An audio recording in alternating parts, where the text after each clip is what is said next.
Everywhere we go, we have somebody that could take us on a date or that we talking to, and that's just not the case.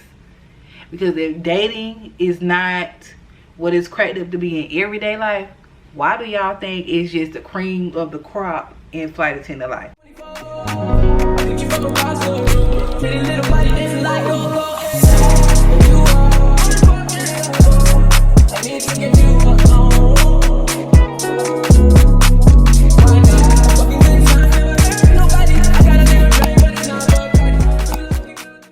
Hi guys, welcome back to my channel. My name is Kiera.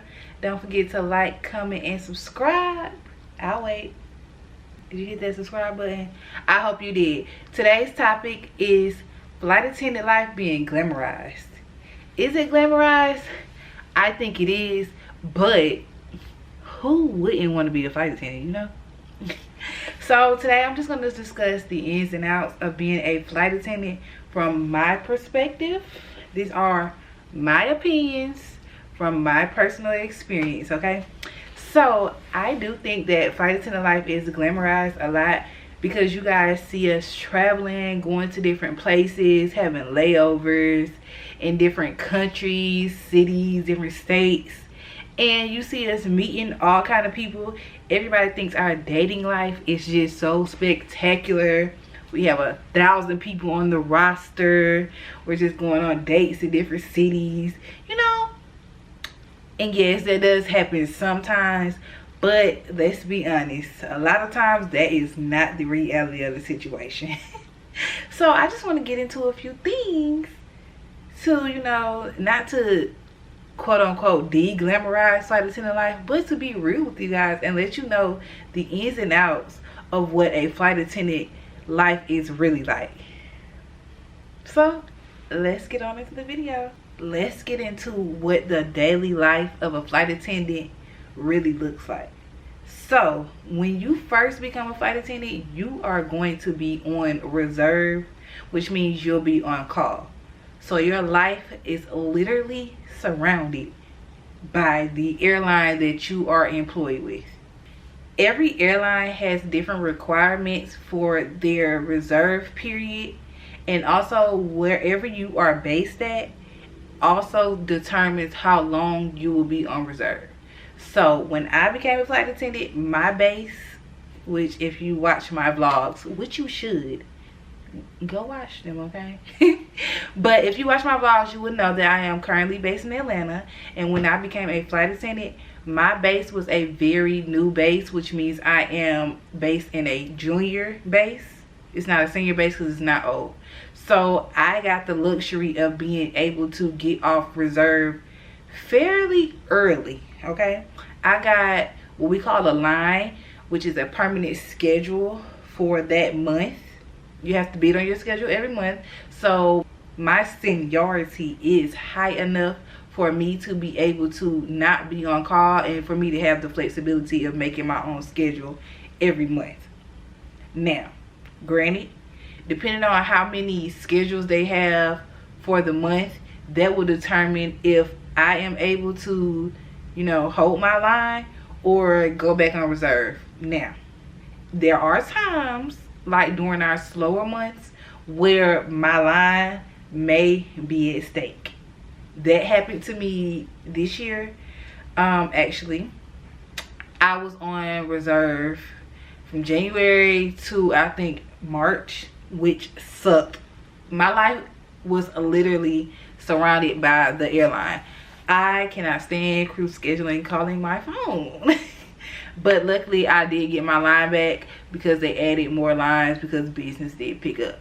So you have to be flexible. That's the flight attendant life. You have to be flexible. So like I said, depending on where you're based at may determine how long you're a reserve flight attendant. It could be a couple months. It could literally be years. I know flight attendants that have been on reserve for 12, 13 years. And because they're based at a senior base. And different companies have bigger bases And those flight attendants do not want to retire. A lot of flight attendants stay in their positions, so your seniority when you're coming in is not that great. So you have to, you know, be willing to work whatever trips they give you at whatever time. That's why I'm trying to tell y'all, it's not all cookies and cream all the time. You may have a trip that starts at 2 o'clock in the afternoon, and the next day you may have to be up at 4 o'clock in the morning. Your schedules are very much up in the air, and they will vary. Now, when it comes to being a reserve flight attendant, you do have to be on call. Every company is different. For mine, you have a schedule, and we have like 5 different reserve periods.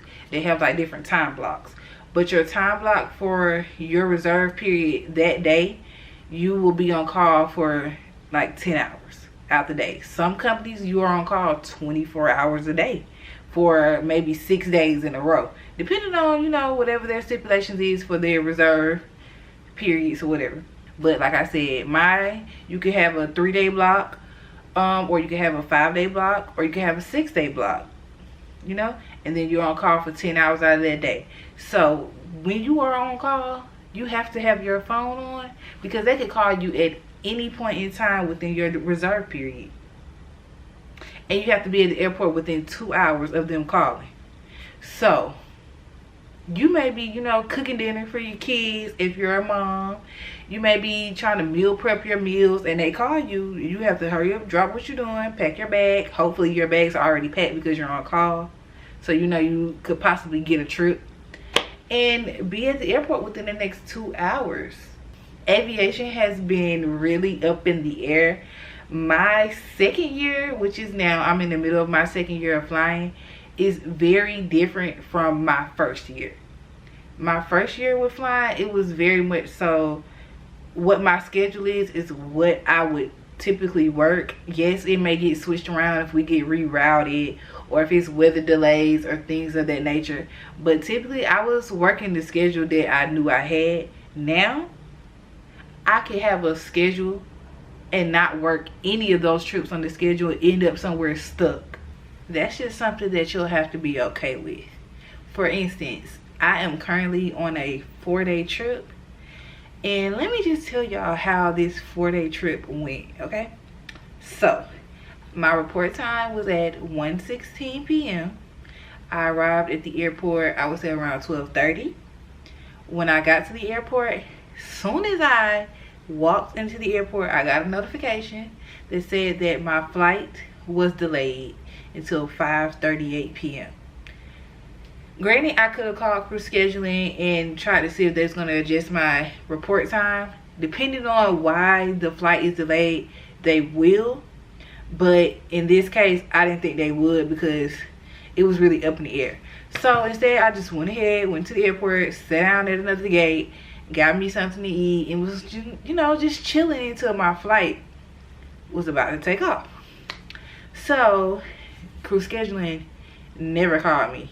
As I'm sitting at the gate waiting on the time to pass so I can go ahead and go to my gate, when it was time for me to report, I noticed that the first flight that I was working, which was Atlanta to Newark, I noticed that that flight was canceled. So I'm like, whoa, okay, let's see what's going on with this. Then I refreshed it again, and I noticed my second flight, which was Newark to Orlando, was also canceled. I had 3 flights that day. I was going from Atlanta to Newark, Newark to Orlando, and then Orlando to Louisville. I'm currently in Louisville, but this is my second day of the trip, okay? I had a 30-hour layover scheduled for Louisville. I like Louisville. It's a nice city. I like to go shopping here. I like to go to 4th Street, you know, maybe experience some new restaurants. It's kind of a lot to do because we're downtown. So, you know, I was going to enjoy my 30 hours, record some content, make a vlog, all of that. I had all of these plans, y'all. The 2 flights got canceled. So now I'm waiting on crew scheduling to give me a phone call to tell me what to do next. They could possibly cancel that 3rd flight that I had, send me somewhere else, send me back home. Who knows, right? So I noticed that my coworkers who I was working the trip with started talking in the group chat, and they were saying like, yeah, whenever y'all get to the gate, we'll go ahead and take off. So I'm like, whoa, what's going on? I haven't gotten a phone call or anything like that, but they said what gate they were at, so I'm just gonna go to the gate. So I walked to the gate, and the captain standing there. He was like, I hope you ain't rushed, take your time, we're gonna do a ferry flight. I'm like, a ferry flight? If you are a flight attendant, a ferry flight is golden.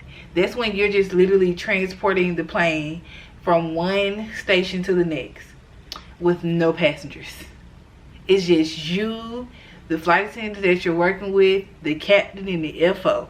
Y'all got the entire plane to yourselves, stretch out, do whatever. You know, make sure you still do your safety checks and all that. But a ferry flight is a flight attendant's dream, and they come few and far between, but I finally got one, okay? So I'm like, oh my goodness. So at that point, now I'm on the plane, I know what's going on. Crew scheduling finally decides to call me and tell me what to do. So I'm like, okay, cool, whatever. So now we are going to Orlando. So once we get to Orlando, we get a notification that our flight from Orlando to Louisville now has been canceled. So we had a 5.5 hour sit, and with my company, when you have a sit that's over, I think over 4 hours or 4 hours and above, they have to give you what we call a day room. So you get a chance to lay down, you know, maybe take a shower, freshen up, catch up on some sleep, do whatever you need to do in that time period, and then report back to the airport when it's time for your report time for your next flight. So they issued us a day room, but at this time we noticed that the day room was from like 5:27 p.m. to like 8:27. When we got to Orlando, at this point now it's like 6:30, so it's no point of us going to this day room, because by the time we get there, take your clothes out, try to do anything, it's gonna be time for us to report back to the airport. Now mind you, we have no idea what is going on our schedule.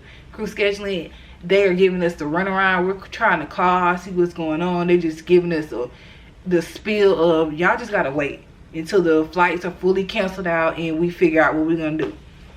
So we finally got an answer from crew scheduling at like 5:50 p.m. They sent us a notification telling us now we have to deadhead to Vegas. Deadhead means we're in our uniform, we're not a part of the working crew, but we are sitting on the plane as a passenger and flying to whatever destination we're going to. So now we have to deadhead to Vegas. But the kicker is, y'all, the flight is already boarding. The flight is already boarding. It's on the other side of the airport, and the door is going to close at like 6:20 something p.m. Now we have to figure out how to where the gate is, how to fast can we get there, and all this other stuff, y'all. And this is all we know, that we have to deadhead to Vegas. We don't know what we're gonna do when we get to Vegas. We don't have a hotel room. Any of this is like, we don't have any other information. So we make it to the gate right at the nick of time. Gate agents kind of got an attitude or whatever, y'all know how they go. And we get our seats, we get on the plane. So all we know is we're about to head to Vegas. Everybody refreshing their schedule, they don't see nothing. I refresh my schedule and I see, oh hey y'all, they gave us like a 15-hour layover in Vegas, but we don't have a hotel room still. And then I said, and then tomorrow, which is currently today, we're going to fly from Vegas to Louisville. So basically they were just trying to catch us back up to our current schedule that we were originally supposed to be working. Y'all, this is everything that happens. You will get thrown all over the United States, maybe somewhere out the country if your airline does out of the country flights and stuff like that, and you just have to roll with the punches, because that is what you do when you're on the schedule. Okay, when you're online, you just gotta roll with whatever they give you. So if you're not a flexible person, this is not going to be the job for you. Yes, we get to fly for free, fly at very, very, very discounted rates out of the country, fly on other airlines, but you are working for those benefits. Best believe you earn every trip that you take. Every vacation, you have earned that. So as y'all can see, those flights that I was supposed to work yesterday, I didn't work any of them. And I'm on day 2 of my trip, and I'm finally at the destination that I was supposed to be in yesterday. My 30-hour layover has now turned into 10 hours and 32 minutes. And I have a report time of 6:05 a.m. and I got here maybe 2 hours ago. So this is the type of things that may happen when you become a flight attendant. Highly will happen. Let me tell you that highly will happen when you become a flight attendant. So yes, you'll visit some cities and you'll have these long layovers and you'll be able to explore, eat, hang out, drink, party, maybe go to a concert, whatever you want to do. But sometimes you're going to have those very short layovers where you can do nothing but sleep because you're exhausted. You've been talking to 600 people. You're talking to all your passengers. You serving snacks, serving drinks. Sometimes you are just mentally exhausted more than you are physically. That's just the details of the job. That's what it takes. So yes, flight attendant life is very, very, very fun, but it's also a real job. Okay. Another thing that I noticed people glamorize about flight attendant life, everybody think we have money. Everybody thinks flight attendants are getting paid so much money because we are always at work. No. Let me just tell you, some companies are paying more a year than others, but at the end of the day, it all balances out. It all balances out, and we all are making somewhat of the same caliber of money. But what I can say is you have to work to get your paycheck. The way that we get paid, I think it's only like 2 companies that get paid for boarding, and my company is not one of them. And I find that we do the most of our job during boarding. We're not getting paid to help put up bags. We're not getting paid to show you where your seat is. When we're in the airport and we're sitting down, people are going to come up, ask us questions.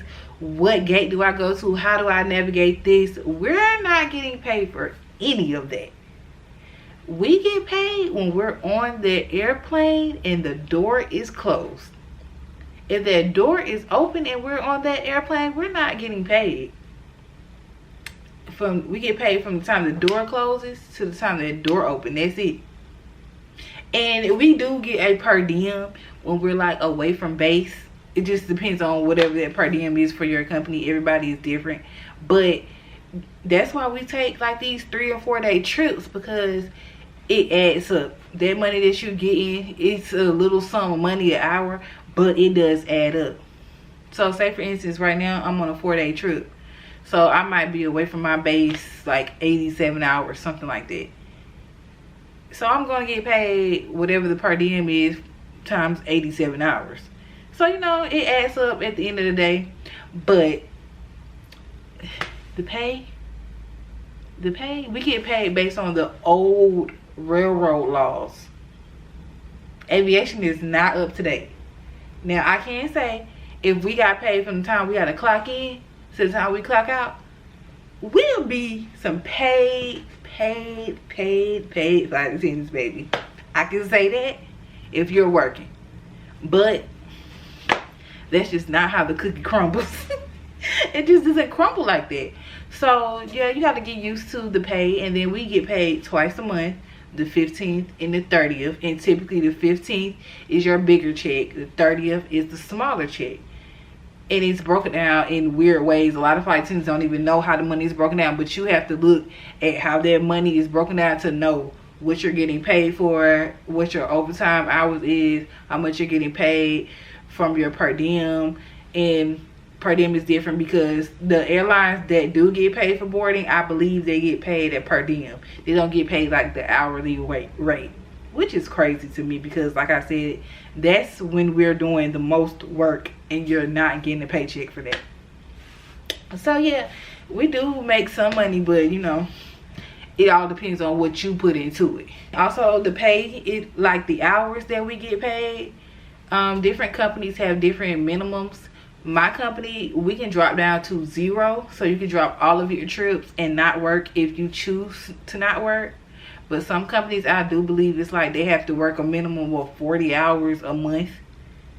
So, you know, pick your poison. When it comes to dating as a flight attendant, is that we have somebody in every city. Everywhere we go, we have somebody that could take us on a date or that we talking to. And that's just not the case. Because if dating is not what it's cracked up to be in everyday life, why do y'all think it's just the cream of the crop in flight attendant life? Yes, we see hundreds of people every day, but majority of the time we are ripping and running through the airport. We're not stopping to see the fireman or the pretty girl. We're just not doing that. You have to look at the people on your plane, and yeah, you might see one every now and then. Y'all exchange numbers or whatever like that, but sometimes it's far and few between. You may be on your layovers and you might get along with. You go out with your friends, you might meet somebody every now and then. But as far as having somebody in every city, that's not the case. Because like I said, you may have those layovers where you are literally just there to sleep. So you might not see anybody. And if you are getting numbers, a lot of times flight attendants, we are those people that just text you, hey, what you doing? How you doing today? I'm on the plane. I'm about to work. I'm doing this. I'm doing that. And we may not go back to that destination again for a while. So dating for a flight attendant has to be very intentional if you are really trying to meet somebody. And I find that a lot of flight attendants are already married before they got their career. They are dating pilots, dating somebody who is a flight attendant as well. Or, you know, they have found somebody who is very understanding of our job, because we will go hours without speaking to our partners because we are in the air. You may be, you know, dealing with different customers, and the communication is not as consistent as it needs to be. So dating as a flight attendant is hard, y'all. It's hard, and it's something that takes some getting used to. Because yeah, you think, oh, I'm gonna be in this city all the time, I'm gonna fly here, I'm gonna be able to meet these type of people, and you know, now you on the plane all the time, and the caliber of people on every airline is different, and they may not be up to your standard. So you just really at work. You just really at work, for real. When it comes to being a flight attendant, our dating life is pretty much up in the air. It's pretty much up in the air, and everybody is not willing to, you know, just date 100 people. Some people get down with the get down. Some people get down with the get down, and they may have people in every city, but it's some of us that's just not with it. So it's just really what you put into it and how you see fit for your dating life. But as far as a lot of us, we do not date like y'all think we do. Another misconception is that we're always outside. Let me tell you, I'm a very, very, very sleepy girl. Flight attendant life has me exhausted. I go out like when I'm at work, if I have enough time to like go out on my layovers, or if I'm working with one of my homegirls, or I have a crew that wants to just go get a drink to decompress, I'll go out then. Or if I'm just in a state and I just want to explore. But when I'm at home, y'all, typically I'm in the bed.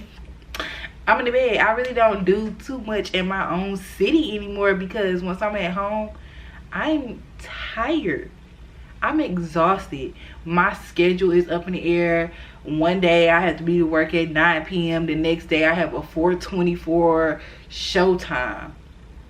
I don't have a consistent schedule, so my body does not know what she wants to do. So when I'm at home, I have to take me at least 3 days in between trips to just rest, get my body back together. Going to the gym, eating healthy is very important to maintaining your flight attendant lifestyle. Drink your water. drink your water. I can't express that enough.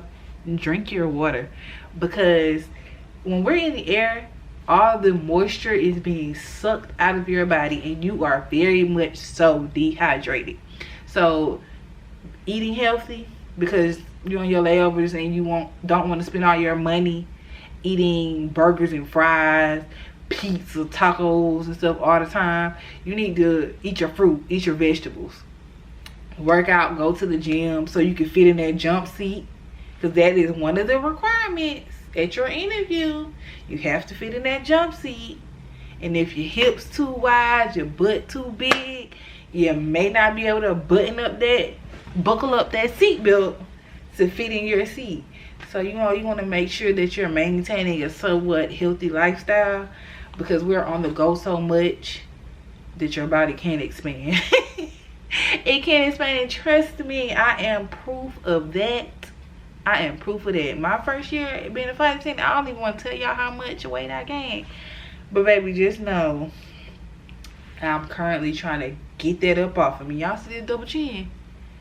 It comes from eating out on them layovers, drinking with my friends, things like that. But yeah, you're very tired. You're very tired, and you have to prioritize your rest. So you don't need to be going out all the time unless that's what your body can handle, but your rest is very much so important. So y'all, I just wanted to come over here and just tell y'all the ins and outs of some of the things of being a flight attendant, because people just think we're out here just traveling all the time. We just in different countries all the time. We're out exploring, and sometimes it's not the case. Yes, that's very much so a benefit of the job, but being a flight attendant entails so many other different things. So I just wanted to come, show y'all the realities of being a flight attendant, and to alleviate some of that glamorization that everybody has put on being a flight attendant, because it's very much so a real career. It takes mental preparation, physical preparation, and overall we have fun doing it, but it's a job. So thank you guys for tuning in. Don't forget to like, comment, and subscribe. Hit that red subscribe button for me, and I'll see y'all in the next video. Bye. 24